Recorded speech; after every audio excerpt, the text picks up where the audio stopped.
Vamos fazer a questão 1? Vamos fazer a questão 1? Eu acho que agora é a hora, né? Vamos começar a trabalhar, Bora, né? bora, Vamos lá, bora. vamos lá.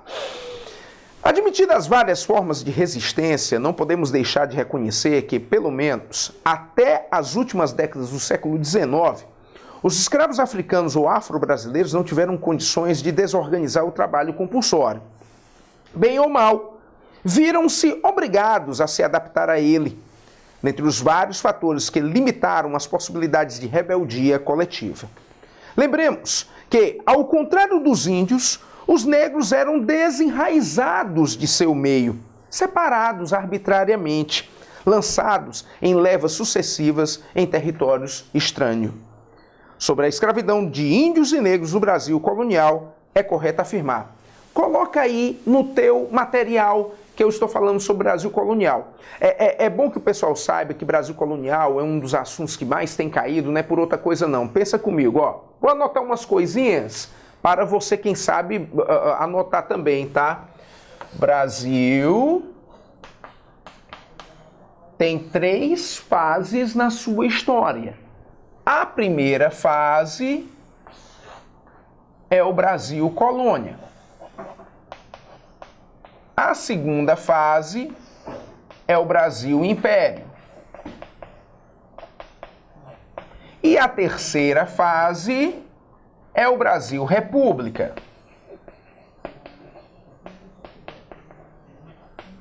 Concorde comigo.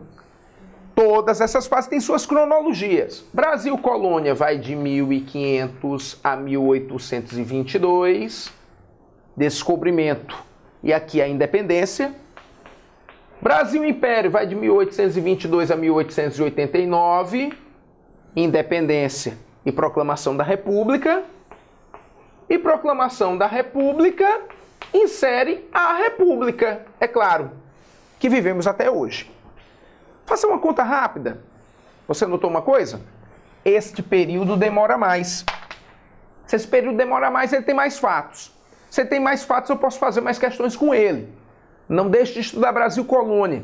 O Brasil colônia que nós estamos estudando agora nessa questão está falando sobre uma questão, uma situação muito pertinente. Ele está falando sobre sociedade, sobre o setor de trabalho. Eu me lembro do meu amigo Tiago Brasil falando aqui no seu Top 5 sobre questão de trabalho. O trabalho é a cara de uma prova de filosofia e sociologia. Mas também essa questão acaba se confundindo com a parte de história do Brasil ou de história geral. Então, estuda trabalho, estuda Brasil colônia, porque essa parte deva estar inserida. E aí você estuda a escravidão, você estuda a questão do índio e do negro, você estuda a expoliação que eles sofrem, os processos de resistência. E é claro, você acaba estudando o processo abolicionista, a situação do negro hoje, quem sabe o racismo, e aí está com o tema da redação. Entenderam?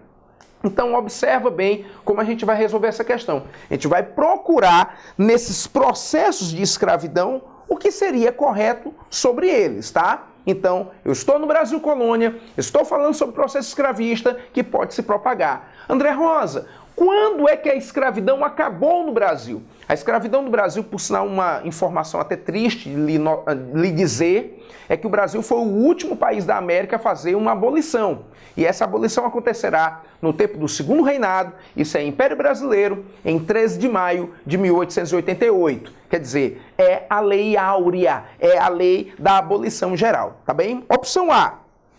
Ele diz assim, as ordens religiosas tiveram o mérito de tentar proteger os negros da escravidão imposta pelos colonos. O item está falso, porque a Igreja Católica, quando chegou aqui no Brasil, ela chegou juntamente com o governo português. E a intenção era trazer a igreja para quê? Propagar a fé cristã. Tá, sem dúvida nenhuma, ela vai ter essa ação. Mas no final das contas, a intenção também era outra. Qual é?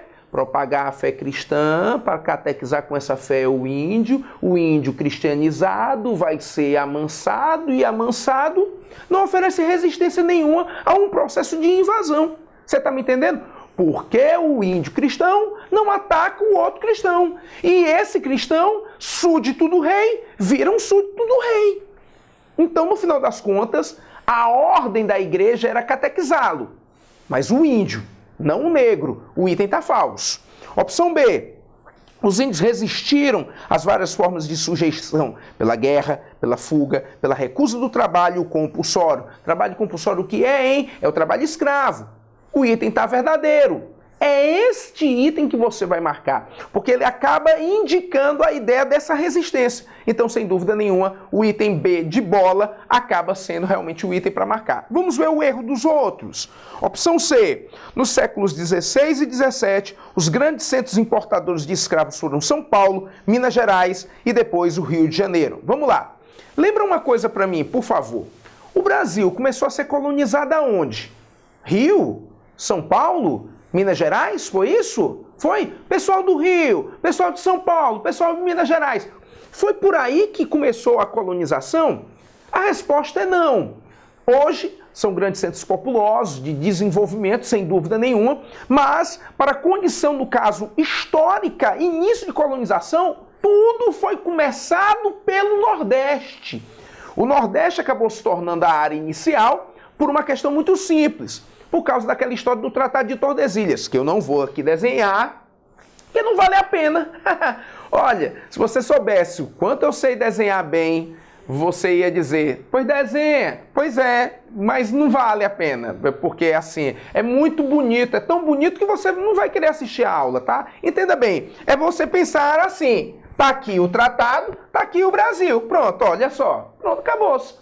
Aí criaram as capitanias hereditárias, que é aquele sistema de divisão de terras, que doava para pessoas de confiança do rei, e que essas terras eram passadas de pai para filho. Lembra disso? Aí você diz, desde o tempo do 6º ano. Pois é, né? Que você dizia até num fôlego só, é a divisão do Brasil em lotes de terra que eram doados a pessoas de confiança do rei, que passavam essa terra de pai para filho, né? Não é isso? Você não falava assim? Falava, porque o professor te perguntava, e você sabia, ó, rápido, era rápido. Pois nesse sistema aqui, eu estou no Nordeste. Aqui vai do Pará a Santa Catarina. Eu estou produzindo aqui no Nordeste. Então, se no período da colonização inicial eu estou no Nordeste, eu não estou no Sudeste. Entendeu? Tá errado. Então tá errado. Então a C caiu fora. Vá para D. É correto pensar que enquanto os índios se opuseram à escravidão, os negros aceitaram passivamente. Posso passar para E, entenderam, né? A ideia de aceitar uma escravidão pacífica não tem nem preto, nem branco, nem amarelo, nem colorido que aceite. Então o item está falso. Opção E, nas missões, que são os aldeamentos, nos quilombos, bandeirantes jesuítas e índios tiveram interesses convergentes. Pelo que eu me lembro, o bandeirante, que veio lá de São Vicente, tinha uma função no Brasil.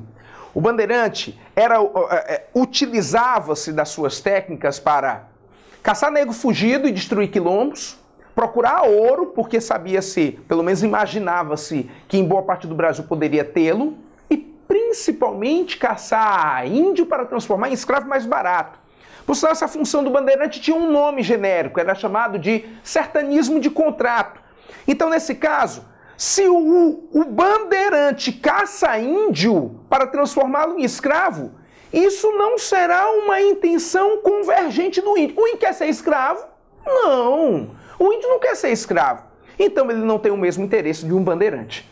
Então, confirmando, nossa primeira questão vai ser B de bola.